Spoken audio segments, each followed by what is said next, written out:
هل أتى على الإنسان حين من الدهر لم يكن شيئا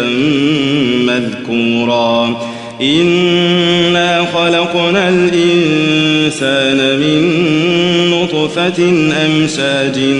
نبتليه فجعلناه سميعا بصيرا إنا هديناه السبيل إما شاكرا وإما كفورا إنا أعتدنا للكافرين سلاسل وأغلالا وسعيرا إن الأبرار يشربون من كأس كان مزاجها كافورا عينا يشرب بها عباد الله يفجرونها تفجيرا يوفون بالنذر ويخافون يوما كان شره مستطيرا ويطعمون الطعام على حبه مسكينا ويتيما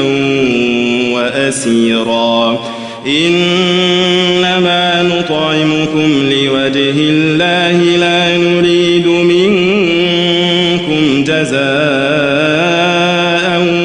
ولا شكورا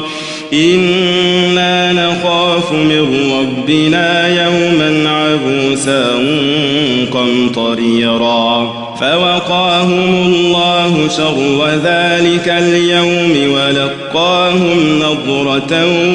وسرورا وجزاهم بما صبروا جنة وحريرا متكئين فيها على الأرائك لا يرون فيها شمسا ولا زمهريرا ودانية عليهم ظلالها وذللت قطوفها تذليلا ويطاف عليهم بآنية من فضة وأكواب كانت قوارير من فضة قدروها تقديرا ويسقون فيها كأسا كان مزاجها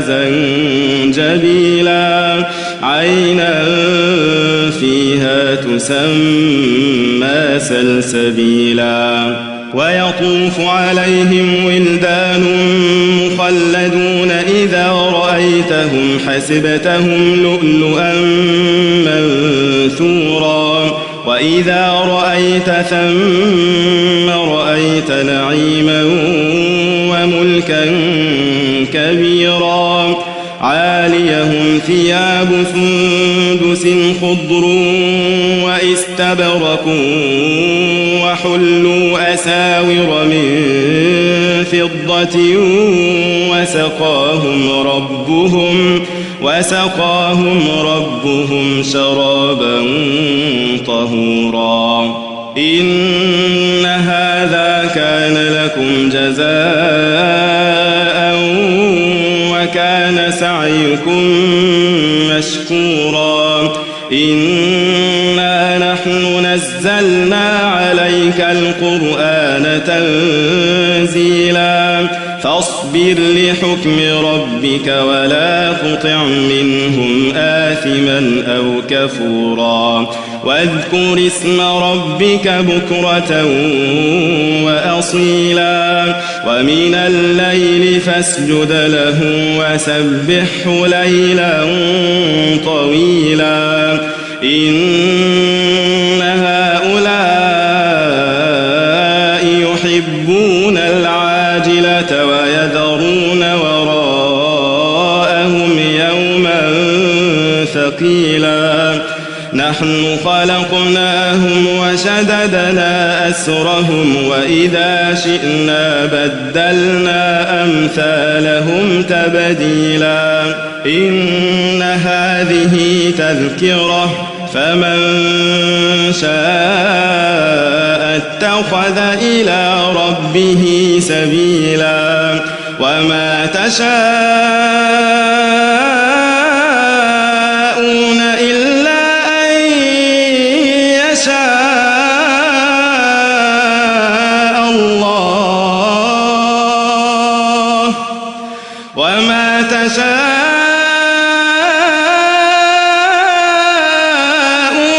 إلا أن يشاء الله إن الله كان عليما حكيما يدخل من يشاء في رحمته يدخل من يشاء في رحمته والظالمين أعد لهم عذابا أليما.